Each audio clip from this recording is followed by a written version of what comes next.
Bonsoir. Je vais me permettre de parler français 2 secondes. Sorry, Anne. Puisque c'est... pour vous dire combien je suis heureuse, déjà je vous remercie d'être venue, combien je suis heureuse d'être ici avec Anne Griffin.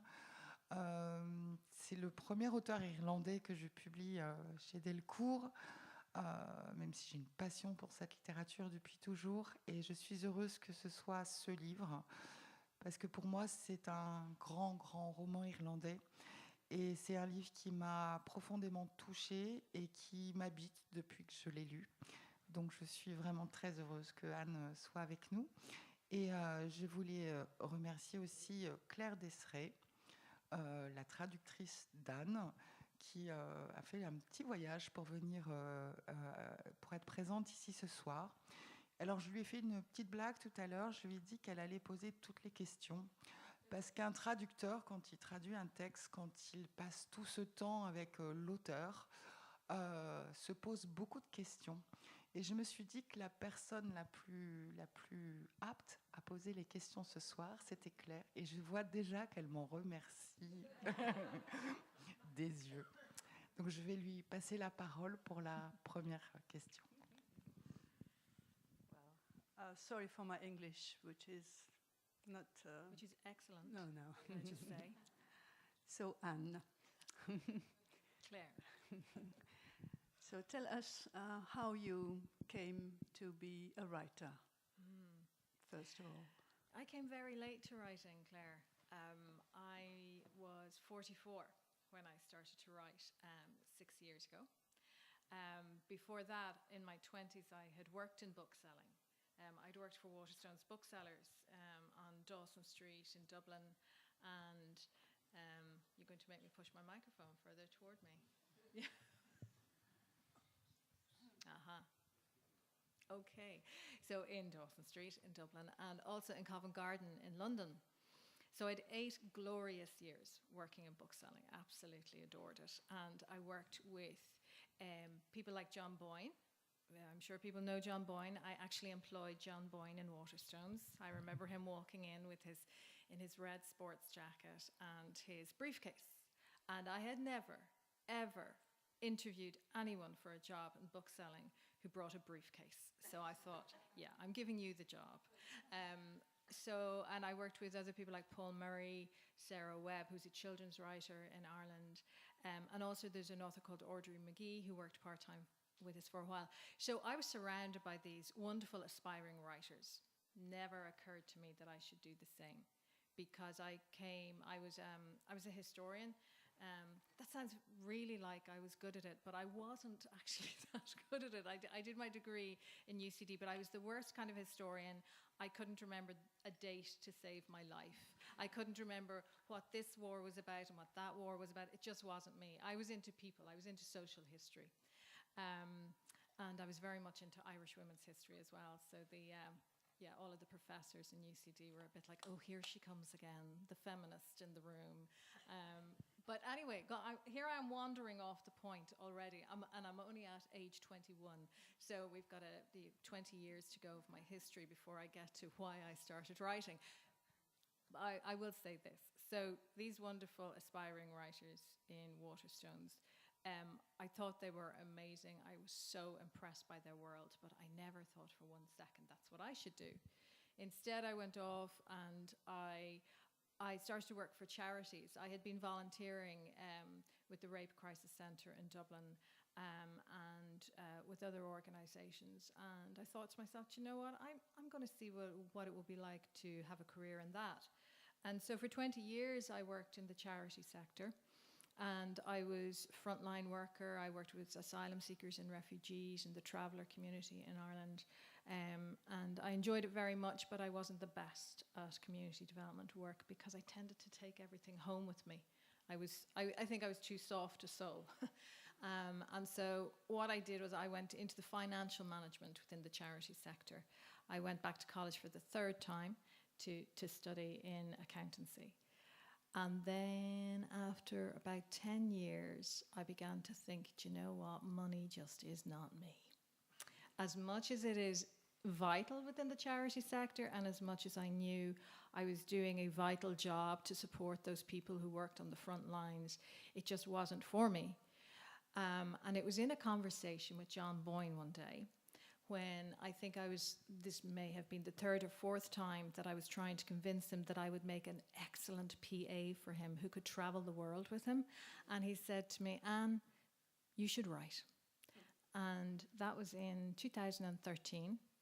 And I had an opportunity to go to Cape Clear Island. I don't know if any Irish people here would know that beautiful island in Cork. And I had an opportunity to go there for 4 months. And I thought, if I get there, the first thing I'm going to do is I'm going to write. And so my son was with me. He was 8 and he was going to be experiencing island life for 4 months in the little school there, which had 14 students in the school. It was the most beautiful school. And so I brought him over to school on the first day, and I literally ran back, speed walked back to the apartment we were living in. And I opened my computer and I started to write. And Claire, when I tell you that, in that moment, I felt I had arrived home. I mean, that is so true. It was like this gap in my life closed over. And I thought, wow, now I get why John Boyne, Paul Murray had such passion about what they did, because I felt it. And I thought, yeah, this is what I want to do. And so started my journey with writing. And yeah, I think I did a bit of an unusual thing in that I started with a novel. I think most people start with a short story, but I started with a whole novel because I thought that's what writers do. You just sit down, you write 70,000 words, and it comes out perfect, and it's brilliant. But obviously that didn't happen because writing is all about rewriting and going back and putting in a huge amount of work. So I did a novel of 70,000 words, which sits in a drawer, and to this day is there, and I don't think will ever come out, because it really was just an exercise in, can I actually do this? And it was after that then that I went back and I started to write short stories. And it was after that again, in another conversation with John Boyne, he said, really, Anne, you know what, if you are taking this seriously, you've got to go back to college. So this would have been my 4th time going back to college, and I was like, oh my God, am I really going to do this? And the end of the day, absolutely, I was going to do it. I thought about it, but I thought, yeah, this is what I want. And if I can get accepted back into UCD or Trinity, whoever would take me, I would go. And I got offered UCD. Actually, I got offered Trinity as well, but I decided on UCD because Anne Enright was teaching there that year. You know, so it was a bit of a no-brainer. And that's when I went back to UCD, and I had the draft of this book with me when I walked into UCD. So now tell us, how did When All Is Said begin? Yeah, so that happened about a year after I'd started to write. And I was on a holiday in Mayo on the Greenway, which is a brilliant cycling track that runs from Westport over to Achill Island. I don't know if anybody has done it, but it is really beautiful. But you have to cycle in a lot of rain, unfortunately. But still, you know, it's still a magnificent thing to do. And we had happened into a hotel en route in a very small village called Newport. And at the bar, there was no one in this bar, actually, bar this one man who was standing there with a pint in his hand. And he was your typical Irish man. He was ready for a chat, and he was just waiting for the first people to come into the bar, and we were it. So we walked in, and we were trying to organise meal and whatever, but he came over and he was standing there, he was waiting for the chat, and we eventually got around to talking about the weather and the various things you talk about in Ireland. He told me that as a boy he'd worked in this particular hotel. Now, I'm not sure what role he had, but he worked there, and I loved that idea. And then other people started to come in, obviously a lot more interesting, because he started to move off. He thought, right, I've done with you, I'm going. look much more interesting. And but he said before he left me, he said these words, and this is the complete genesis of this book. This is where it all started. He said, "I'm not going to see the morning," and off he went. Yeah, I mean, what words? And I didn't have time to pull him back because he was almost nearly engaged in conversation with the other people to say, what do you mean by that? And I was kind of looking at my husband going, did he actually just say those words? And so we got on with our evening, but the next day, his words would not leave me. And we did the final leg of the journey over to Achill Island in the pouring rain, in good old west of Ireland pouring rain. And it was there, because I cycled it on my own, because the rain was so bad that my son, who was young, and he wouldn't have really have been able for it because the wind was lashing in and it was actually quite dangerous. But we had to get this one bike back over because it wouldn't fit on our rack in the car. So this one bike which we had hired, we had to get back to Achill Island. So the only way for it to get back there was one of us had to cycle it. And so myself and my husband James had this wonderful row in the car park in Mulranny where we were trying to decide, well, who's going to cycle it? But both of us actually wanted to cycle it, which was really unusual given the weather that we were looking at. And I was like, I was so insistent. I was like, you have to let me cycle this, because I wanted to cycle with that man's words in my head. And as a writer, try and make sense of it. And so as I was cycling along on my own, no other bike passed me that day, coming in either direction, no one else, just me, in my rain gear on that path, thinking about a man sitting to a bar on a significant night in his life to drink 5 toasts to the 5 most important people in his life. And through those stories, you learn just who this man is. You learn about his successes, his failures, his highs, his lows, his cantankerousness. Because this man, Maurice Hannigan, in this book, is a cantankerous, single-minded, very successful man, very successful farmer. So you get close to him, you begin to know who he is, and you begin to realize over these 5 hours why he's there and what's going to happen at the end of the night. So the genesis was there. I didn't necessarily have that full script in my head, but I had this idea of toasts. I knew I wanted a structure, and I wanted that specific structure because I felt, as a new writer, even though I'd written something that was 70,000 words, I knew I needed a better structure, a scaffolding for the book as such, that I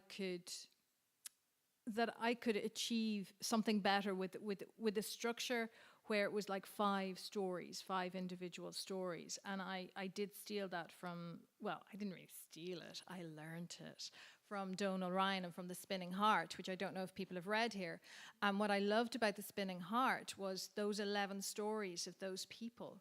And I thought it was really clever how Donal had done that. And it was a book that just took my breath away, as all of Donal Ryan's books do. In fact, I can only read Donal Ryan every now and again because I know I'm going to be in tears. He is such an amazing writer. So I am glad to say that I learned from this great man that you can do this. You could create 5 stories, but you've got to make sure that the story of Maurice is there, weaving its way through. And I also have the story of this coin that weaves its way through the whole story. It's a King Edward VIII coin that actually exists.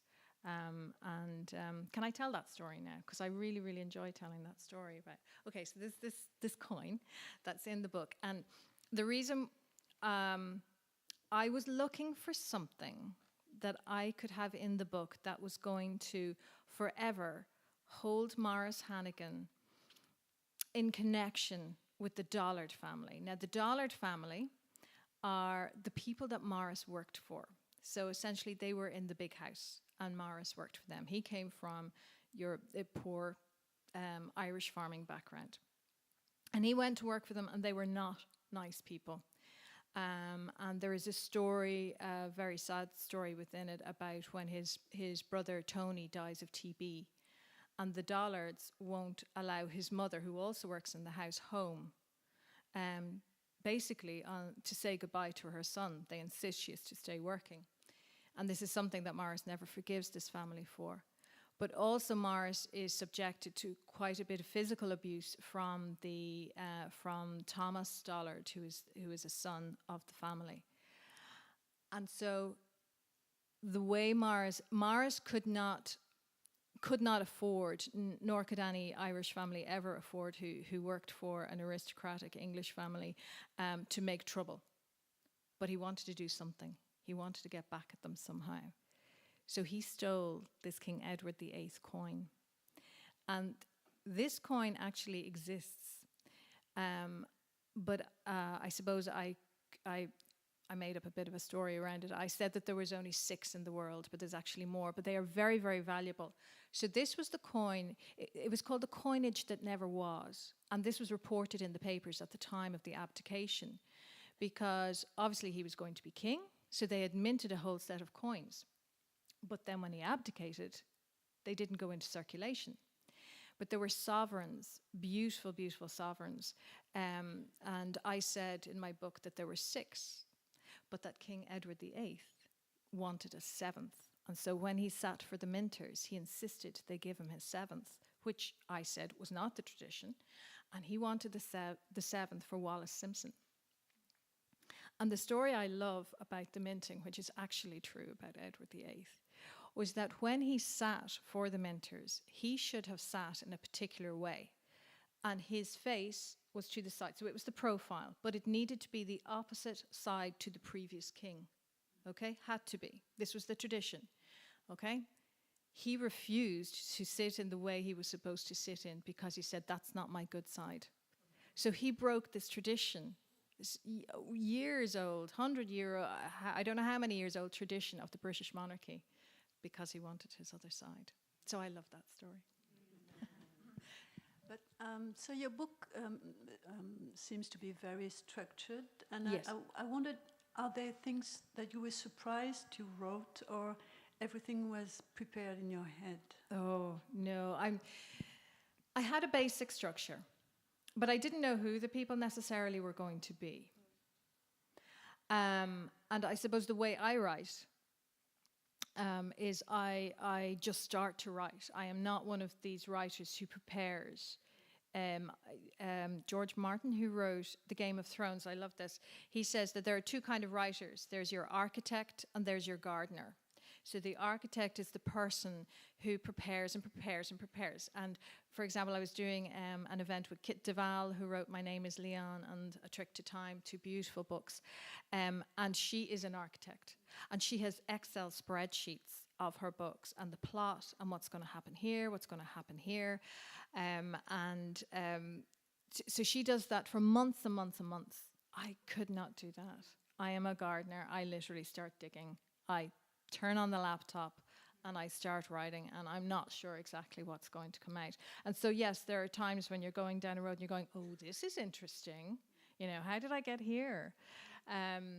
So there were plenty of surprises in there for me. As I say, I didn't know exactly who all of the characters were going to be. I didn't know exactly what the purpose of all the characters were going to be. So there were many changes along the way. For example, when I started to do this, I hadn't...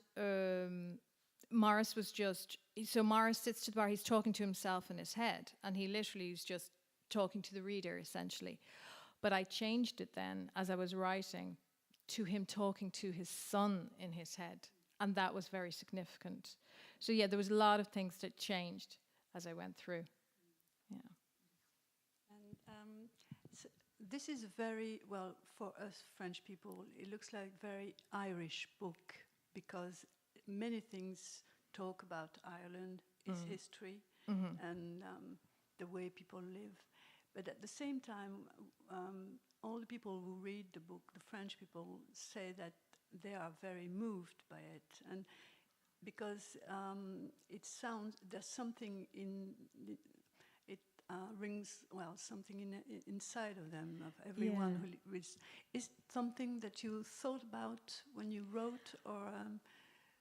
I suppose I didn't set out, I suppose, to touch people as much as it seems to have. That sounds a bit odd. What I mean is, yes, a writer sets out to obviously touch a reader. Okay, they have to. That's their purpose.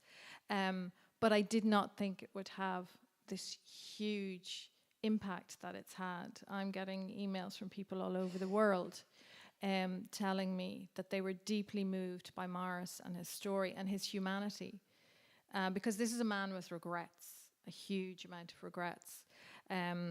This is a man who can't communicate with his son, has never really been very good at communicating with his son,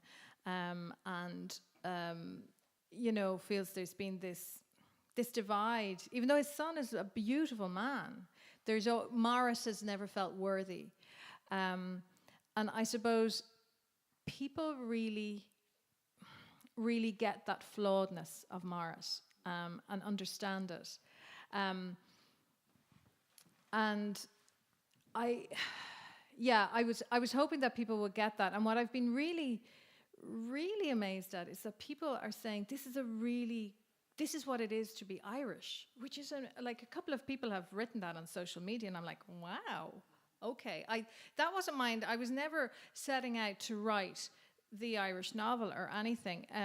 But what this book does, so it is a big history. It goes over 84 years of Irish history. So you're moving through from a time when farmers were getting their land back, right through the 60s, through the 80s, when we do various recessions, right through to modern day Ireland, when we have a huge influx of other nations.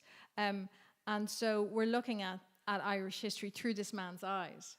So I really enjoyed doing that. I think the other thing that people relate to is the quiet man of Ireland. And Maurice is that. Maurice is a very, very protective man. As I say, Maurice is not a good communicator with his son. He held secrets from his wife as well, so there is that. And I think, Emma, you were saying something about what you find with Irish men is that wonderful, great storytellers and almost the life and soul of a party, and great man to have a pint with at the bar. But when you're trying to get into something more, something very personal, something very deep and human, we're not necessarily so good at communicating that. And Maurice knows this. Maurice recognizes this in himself, and he talks about it. And in a way, this is kind of a love song or an apology, an apology perhaps to his son and to his wife for not being all that he felt he should have been as a father. Yeah. But it's the monologue of an old man who, in fact, he talks all the time. But in fact, women are very important in the book, which is yeah. There's some very, very strong women in the book. There's Sadie, his wife. There is Emily, who is a Dollard actually, and despite himself, he really likes her, and he hated all of the Dollards. But this woman manages to cross a divide for him. And there is his sister-in-law, Auntie Nono, who's a really good character and who actually unlocks the kind of secret around the King Edward VIII coin for him. And there is Molly, his daughter, who was stillborn, and they only got to hold Molly for 15 minutes. So it's very sad, and Maurice is filled with regret around Molly's death and kind of believes he was culpable in the death a little bit. But she sits on his shoulder. He sees her all of the time. He speaks to her. And she's like this wise woman there, kind of saying, I'm not sure you should really do that.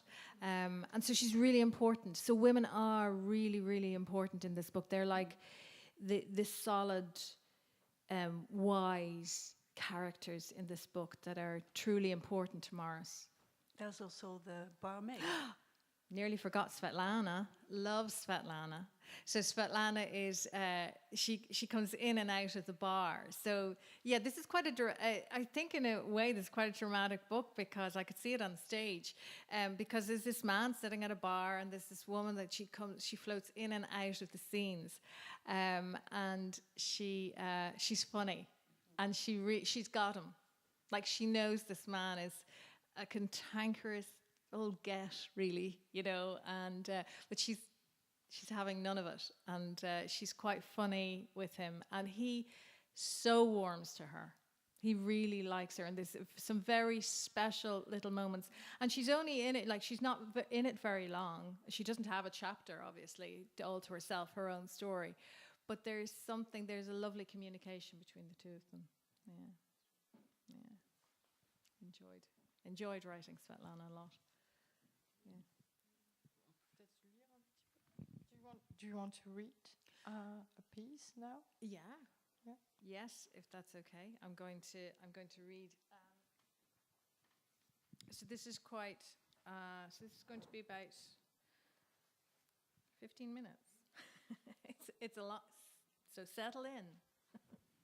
But you will have the pleasure to hear Maurice's voice. Yes. For the first time. Yes. Okay. Now. So. This is a piece from the second toast, and it's the toast to Molly, his daughter, who died when she was only 15 minutes old. Sorry, she was stillborn. They only held her for 15 minutes. Okay. I remember the day I took my first sip of whiskey. I was no more than 20 when I had the notion to try it. My father never touched the stuff, but I was always drawn to that rich liquid sitting in the bottles behind the bar in Hartigan's. And one day, I felt the bravery and ordered a glass. Well, it nearly cut the throat out of me. Coughing and spluttering I was. Mrs. Hartigan thought it hilarious. I swore there and then I'd never do it again. But the taste stayed with me over the following days, its vileness mellowing with the passing of time, so much so that I did indeed take another. The day I tasted the 21-year-old malt, I took my cap off in reverence to her magnificence. This one here, son, is for the sister you never knew, Molly. One of the pictures in my jacket pocket is of you on your christening day. You're in your mother's arms, wrapped in your white cocoon of a christening robe. She stood in front of our house right before we headed to the church.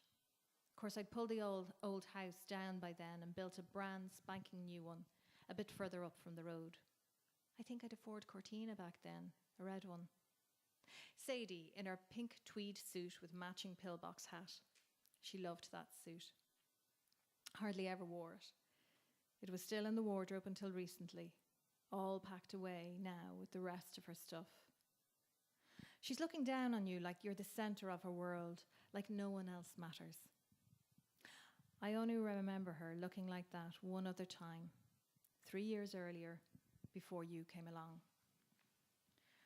49 years ago, I met Molly, only once and only for 15 minutes. But she has lived in this dilapidated heart of mine ever since. It seems your mother and me were never meant to have more than one child. Life was not on our side with that one. We had you relatively late. I was 39, and Sadie, well, she must have been 34.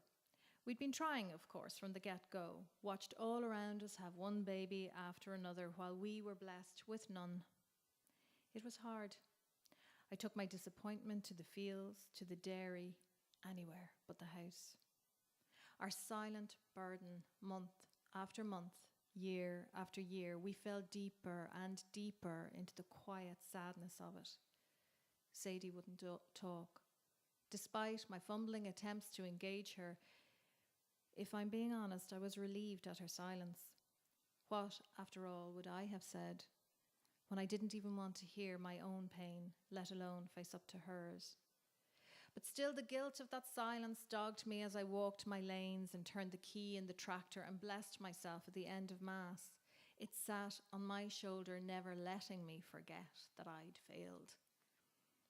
They say women are good talkers. If that is true, then your mother was the exception. I didn't know her to have many friends around. Acquaintances, sure, but no one really close.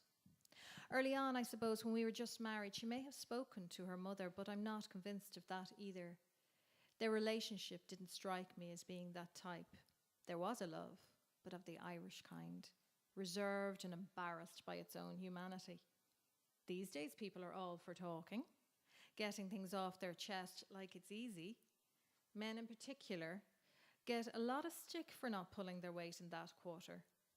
And as for Irish men, I've news for you, it's worse as you get older. It's like we tunnel ourselves deeper into our aloneness, solving our problems on our own. Men sitting alone at bars, going over and over the same old territory in their heads. Sure, if you were sitting right beside me, son, you'd know none of this. I wouldn't know where to start. It's all grand up here in my head, but to say it out loud to the world, to a living soul, it's not like we were reared to it, or taught it in school, or that it was preached from the pulpit. It's no wonder at the age of 30 or 40 or 80, no less, we can't just turn our hand to it. Engineers are not born with the knowledge of how to construct a bridge. It has to be learned. But despite all of that, for some reason, back then, with all that hurt and absence in our lives, I felt the urge to give it a go. So how are you now? I managed to say to Sadie one day, nodding in the direction of the bathroom, from where I'd just come and seen the evidence of another failure, a blood-soaked napkin. Just leave it, Maurice. Ah, Sadie. No, Maurice, I can't do this now, please. She raised her hand to stop any further efforts I might attempt and simply left the kitchen, leaving me to land in my chair and run my finger around and around the wood knot on the table, listening to the incessant tick of the clock over the aga that had never gotten on my nerves before. I looked at it and considered throwing the Mead Chronicle in its direction. It was killing me that I couldn't fix this thing, this barren nothingness of us. For a man accustomed to being able to solve anything once he threw enough money at it, this was bloody torture. I didn't try talking to your mam after that. We skirted around each other's lives from then on, coming together in the bed when we tried to rid ourselves of our burden, giving it another hopeless go. Until one night, she turned away from me for weeks on end, not wanting to try anymore, exhausted by our collective failure. And so the silence grew stronger and wider and took us over until there was nothing more to say over the teacups of an evening. That was until Dr. Arthur McCrory arrived in Duncashel. His practice wasn't opened a wet week, and there we were in line to see him. Where she'd heard this man could help us any more than Dr. Matthews in Rainsford, I had no idea. But I came home one evening to find her standing waiting for me at the door. I was barely through it, and she had the coat and boots off me. I was escorted to the table, where she sat me down and took a seat beside me. Maurice, we're going to a doctor. We are we? He's new, in Duncashel. And why might we be doing that, I asked, having a good look around to the stove to see if there was any sign of a rasher for the tea. For to see, you know, she said, nodding her head below. Oh, right. You'll go so. Suppose. Grand. Tuesday, 4 o'clock, you'll have to have your bath Monday night, so. Young and confident, he greeted us with a compassion that made me wary. I wasn't used to kindness, having never looked for or given it to those beyond my own. But Sadie grasped hold of it for all it was worth, trusting and believing all he said. She did the talking. I stayed quiet while she answered every question. He tried to engage me, but it was as if there was a boulder stuck in my throat, stopping me from telling him any of those intimate details that Sadie seemed only too willing to expose. Every time a question was pointed in my direction, she laid a hand on my leg and answered for me. He sent us off with our instructions and promises of further interventions. Tests, he said. I did manage to say one thing to him just before we said our goodbyes. And how much will all this cost us? Sadie shoved me out the door. Over the coming weeks and months, we had tests and charts and appointments coming out our ears. It drove me demented. Rhythm fecking this and cycle fecking that. I hadn't a clue. I just did what I was told, performed when it was required, and looked for nothing when the calendar had a big mark through it. Well, everything is looking very well, Sadie, I must say. Dr. McCrory beamed at her one spring day. The reports are showing no difficulties. If we keep going as we are, I'm hopeful that soon there might be news. Yes, it was all looking very promising. And he hadn't lied. Within 3 weeks of that great proclamation, our tea times came back to life. Sadie was indeed pregnant. She couldn't be contained for the joy of the news over the following months, and neither could I. Everywhere I turned, the world was a nicer place. People were nicer. I was nicer. I bantered with Lavin, smiled at Nancy Regan in the street, and even tipped my cap to the bank manager. Our little Molly was to be born on the 9th of January 1966. Not that we knew it was a girl. Or should I say, not that I knew. From the get-go, Sadie was convinced of it. She'd bought pink and yellow bedding and a couple of wee dresses, as she said herself, home from one of her trips to Duncashel. The little heart was beating perfectly. Sadie was told at every visit to the doctor, limbs dancing and kicking away, elbowing her mammy to pure ecstasy. It was a happy time. They say women glow when they are pregnant. It was no different with Sadie. The woman shone. Everything about her seemed alive and triumphant in the happiness of what was to come. Things couldn't have been better for me work-wise either. I was powering away. All the bits of business, the cows, the land buying, was motoring better than I'd hoped. I'd gotten into leasing machines at that stage, combines and tractors. I had a few on the go. I was putting the hours in and seeing the benefits. I had a whole team of lads around me taking care of the everyday stuff while I was off making sure the bigger picture kept expanding. They were good lads, dependable. Things felt as they should be. A happy wife, a new home, and a baby on the way.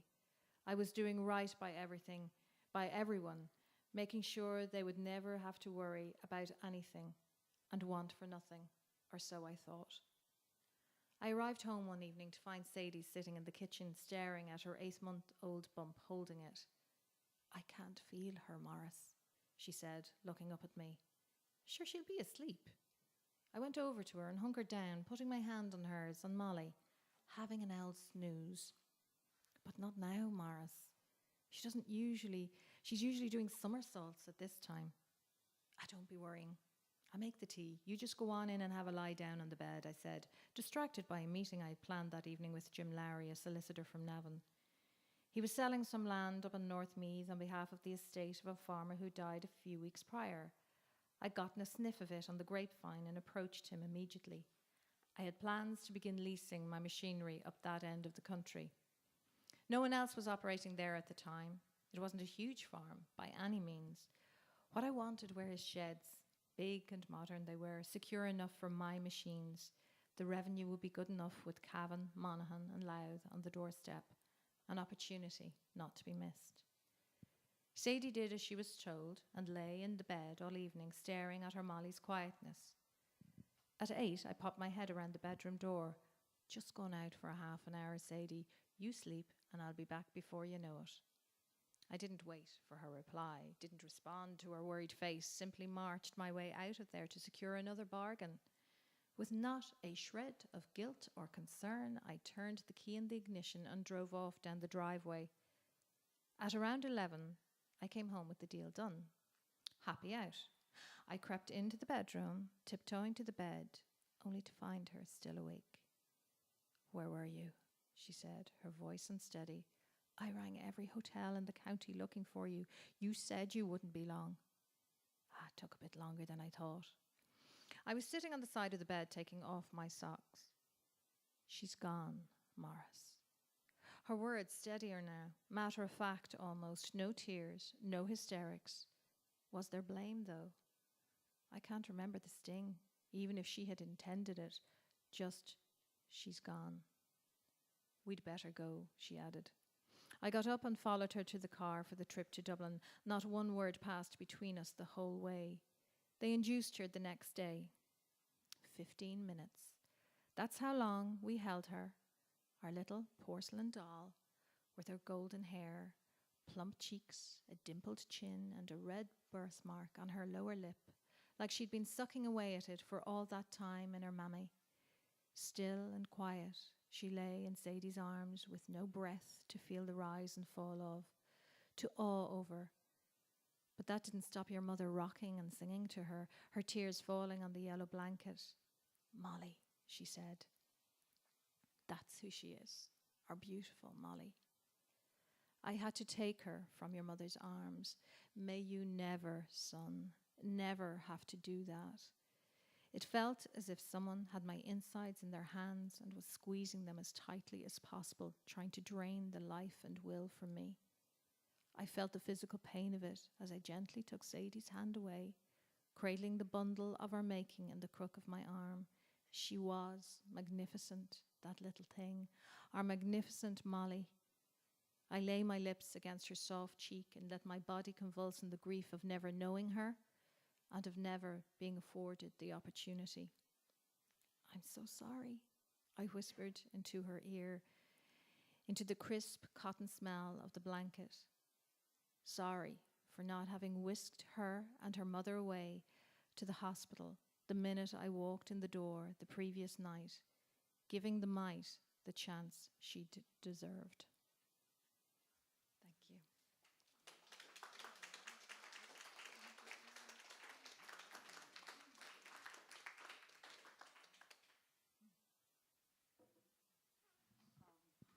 Thank you. Thank you so much. Thank you. And Thank you. I was wondering, was there a moment when you thought, now I'm a writer? You know, it takes quite a while.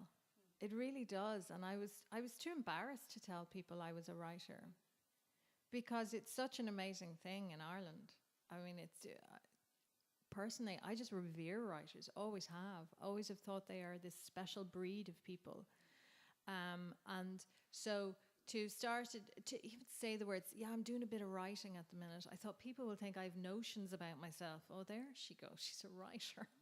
You know, I couldn't do it. It took me a long time. And even when I got accepted onto the MA in UCD, I was like saying to people, yeah, you know, I just got on to the MA in creative writing, you know, and I couldn't do it. So it took me a long time. I think I was really at the end of possibly midway through the MA, because it was such a normal thing now in my life that I was talking about writing all of the time. And I think when I had this, when I knew that I had something good, it may never have seen the light of day. I wasn't sure would I ever manage to get it published, but I thought, yeah, I've actually written a book that I'm proud of. And I've written a book that I have let other people see and read and give me critical feedback on. So it was a long journey. It was 2 or 3 years before I really felt that I could say, yeah, I'm a writer. And yeah, I was working away as well in a job. I only gave up my job in December. But I was really embarrassed telling people, yeah, I'm writing, you know. And now you do. Now I'm a full-time writer and I'm singing it from the rooftops and it's just wonderful. And I'm so lucky. I've been able to, you know, give up work, which is just brilliant. I may have to go back someday, but for the minute, you know, I've given up work and I'm writing full-time and it's just wonderful. To be able to give all of that time over to writing, it was a dream, you know. Yeah, so hopefully I'll be able to sustain myself. Of course, I have a really good husband. But you know, we've worked really well together during our life. Like there were times when my husband wasn't working, he was studying, and I was working, and so we've kind of had this lovely partnership. So he supported me through going back to do the MA in college, even though I was working part-time. And so I'm sure he's thinking, right, it's about time now that he gets to have a break. So we'll see. Merci, Anne. Thank you. I hope that you all want to meet Maurice properly now. What I can say about Maurice is a quiet man. Sometimes he's grumpy, but he's also very funny. We talked about the sadness of the book, but it's a book full of life, and it's a funny book too. We laugh reading it. So maybe you could go in a bar, sit at the counter, and listen to him. And his story is really a wonderful story. And all the people who are living in him are also wonderful people to meet. So I hope you will enjoy Maurice. Yeah, absolutely. I hope you do. And I have to say thank you very much to Delcourt and to Claire, because this is beautiful. This production is just beautiful. I don't know if people have seen it. I love the title, Toute vie et un soir. It's just beautiful, and you have done an amazing job on it, and so many, many thanks for taking it and bringing it to France. I'm so thrilled. And I will try to say goodbye in Gaelic. Because my husband is Irish and he speaks Gaelic, so I've got a few words. So I repeat with him on the phone before, but I'm not sure. Slangafol. Slangafol. Garamila Malgo. Ok. C'est bon. Merci beaucoup.